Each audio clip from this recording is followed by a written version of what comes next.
Assalamualaikum. Kita masuk kepada satu sistem sungai yang lain, itu Sungai Beliku.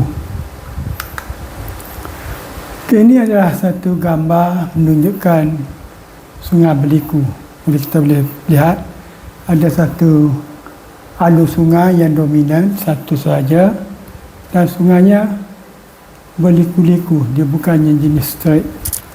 So sebelum ni kita lihat sungai berburai, umumnya sistem dia mempunyai sungai alur yang lurus, tapi dalamnya ada jaringan alur yang lebih kecil dan juga beting-beting yang terletak di antara alur-alur yang jaringan alur tadi.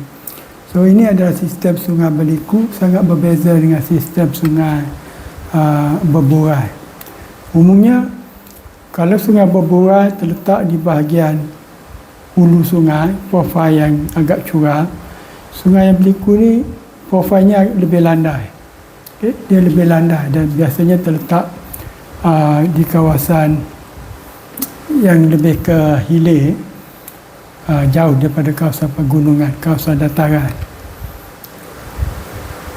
Jadi dia jauh daripada punca sedimen dan sedimen yang diangkut volume ataupun jumlah sedimennya lebih kecil berbanding dengan jumlah sedimen yang diangkut oleh sungai berburai. Saiz partikelnya pun sama, lebih kecil. Dia akan dominan dengan lumpur dan juga pasir. Kerikil ada tapi tak banyak. Ini pun sama, gambar menunjukkan sistem sungai berburai. Sistem sungai berburai ini dia ada satu alur yang dominan, ni alur utama. Di bahagian luar alur tadi, kiri kanan sungai yang utama tadi, itu pun termasuk dalam sistem Sungai Beliku. Jadi Sungai Beliku ni bukan dalam alur tu saja, di luar kiri kanan lampau tebing, overbank dia tu pun masuk dalam sistem Sungai Beliku. Dan kita boleh ada tasik-tasik ladam, tasik-tasik ataupun alur tinggalan untuk Sungai Beliku, sistem Sungai Beliku. Okey, ini Sungai Beliku. Kalau Sungai Beliku ni, dia punya aliran air dia tak sama untuk setiap titik dalam sungai. Kalau kita lihat profil sungai di bahagian yang agak lurus dan bahagian yang melengkung, laju air berbeza. Laju airnya berbeza.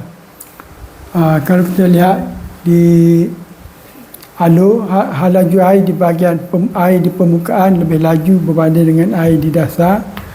Kemudian di tempat yang melengkung tadi, yang ini melengkung,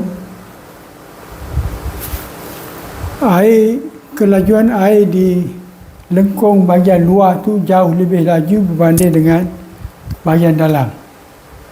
Jadi itu sebab dalam sistem Sungai Beliku, bila sampai ke kawasan liku, yang berliku tadi, hakisan akan berlaku di bahagian tebing di bahagian luar, dan pengenapan berlaku di tebing bahagian sini.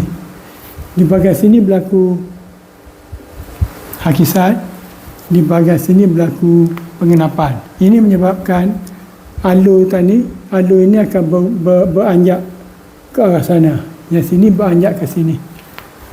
Jadi lama-kelamaan kelikuan sungai akan menjadi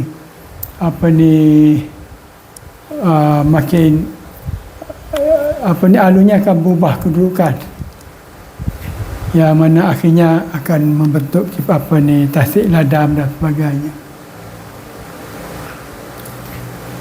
Okey, kita lihat wajah ni. Tadi sebenarnya dalam sistem sungai berburai, kita akan dapati sedimen yang diangkut dalam sistem sungai berburai 90% adalah pasir dan kerikil.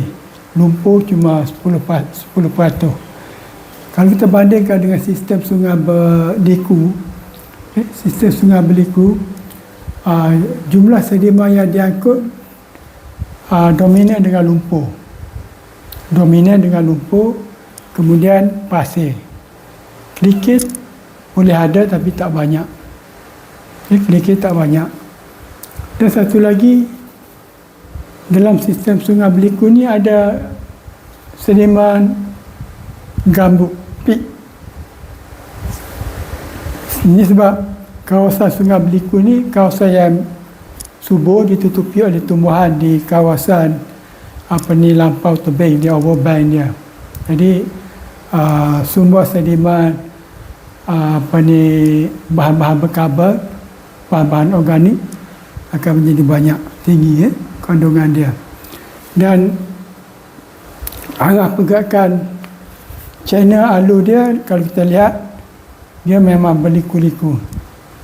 Kalau kita buat analisis arus kuno, dia boleh mencapah dia punya polanya, luas arah dia.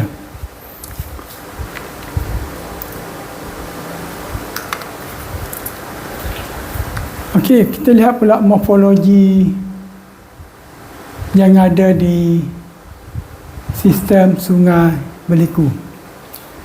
Okey, sistem sungai berliku seperti yang ditunjuk gambar tadi, dia ada channel utama alur, kemudian di bahagian luar, bahagian overbank, lampau tebing, bahagian daratan di kiri kanan alur itu adalah sistem sungai berliku juga. Okay, bukan dalam channel itu saja sungai berliku keseluruhan. Jadi alur ni ada alur yang aktif dan ada alur yang tidak aktif. Alur yang aktif adalah alur di mana air sedang mengalir. Itu alur yang aktif.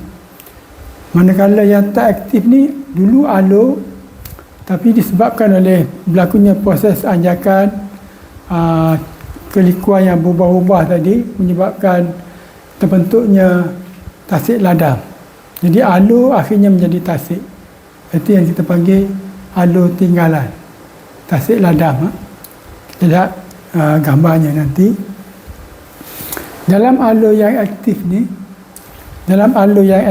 kita boleh pecahkan kepada lantai alur, beting alur dan juga point bar. Nanti kita lihat kemudian.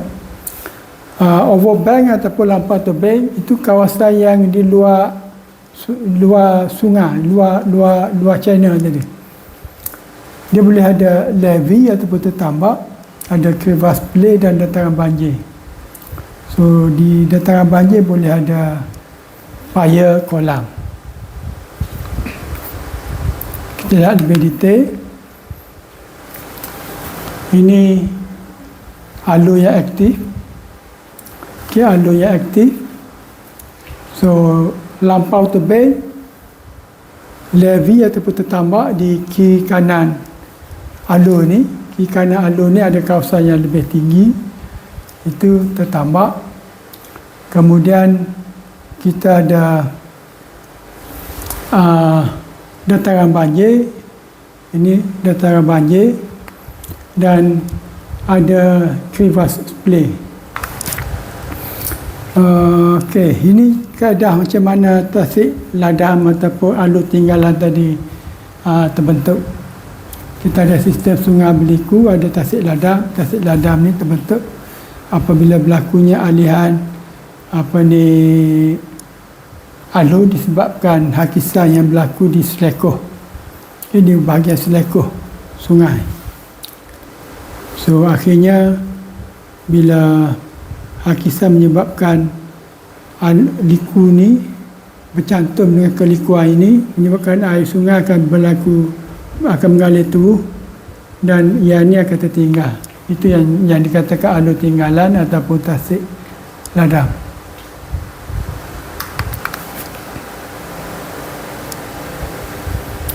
Okey, tadi saya jelaskan kita ada alur aktif, alur tak aktif. Kita ada tasik ladang, kita ada levee, crevasse play dan dataran banjir. So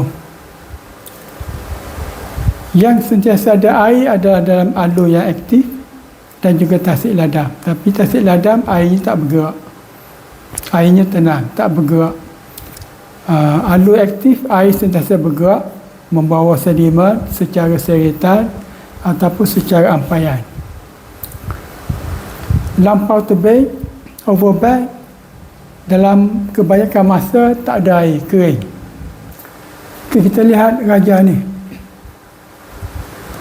Tadi saya katakan air dalam channel yang aktif, aliran air di bahagian tebing luar ni, di Seleko, itu paling laju, manakala di bahagian tebing yang dalam ni lebih perlahan. Dan akhirnya dia akan membentuk satu arus putaran di sini. Okey, di sini berlaku akisan dan sedimen akan diangkut, yang terhakis ni akan diangkut dan dienak di bahagian liku dalam ni, yang point bar ni. Tapi dia bukan di sini, di liku yang di hadapannya. Kelajuan air di sini paling tinggi dan airnya kelajuannya makin rendah.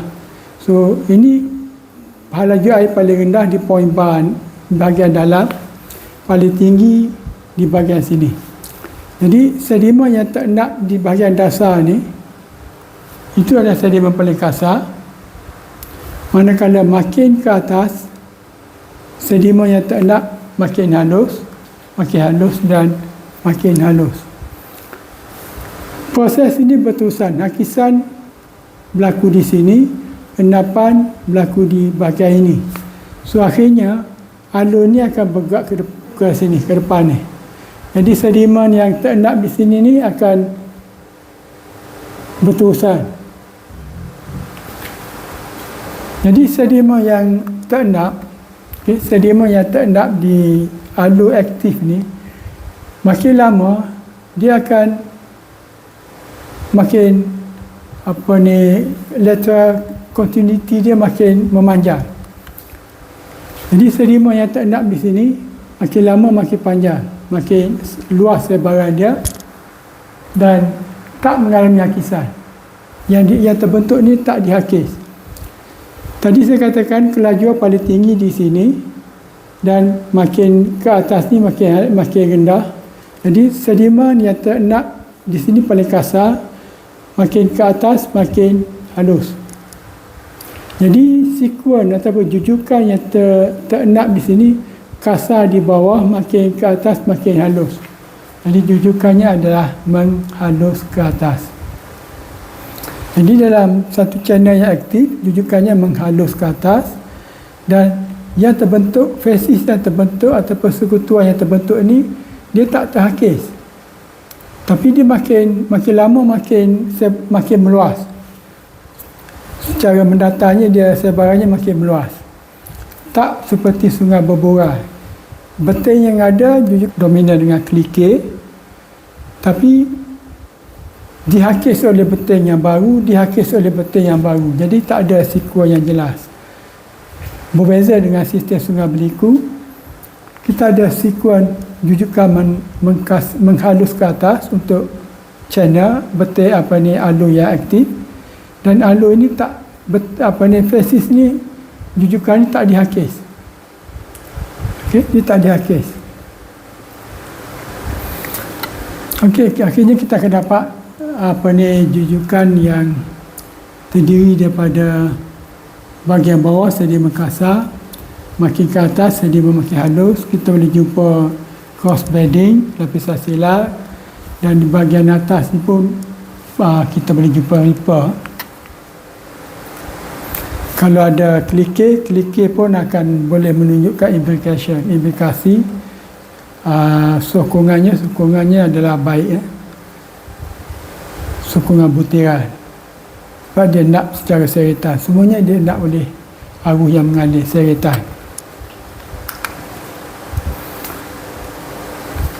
Okey, kita lihat macam mana tertambak dan juga dataran banjir dan juga tasik ladang. Tasik ladang terbentuk, kita dah lihat tadi macam mana dia terbentuk akibat alihan sungai berliku tadi. Akhirnya dua liku sungai bercantum membentuk tasik ladam. Okey, yang tertambak. Tertambak apabila sungai melimpahi tebing, sedimen yang diangkut oleh sungai tadi akan dibawa melimpahi tebing.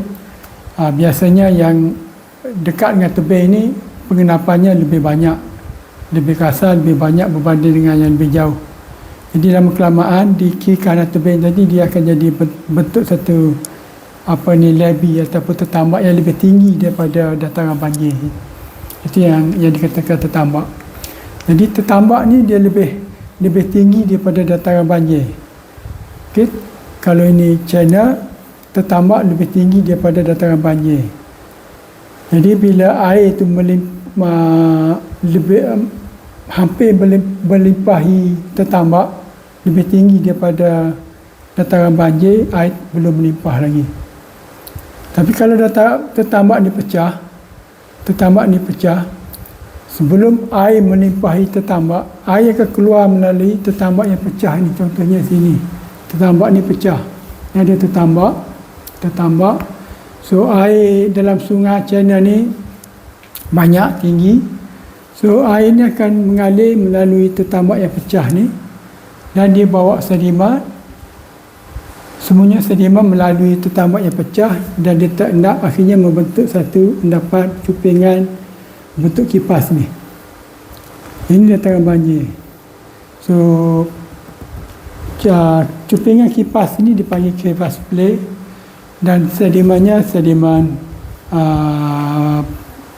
dominan dengan pasir, dan dia lebih kasar berbanding dengan sedimen yang terendap di dataran banjir.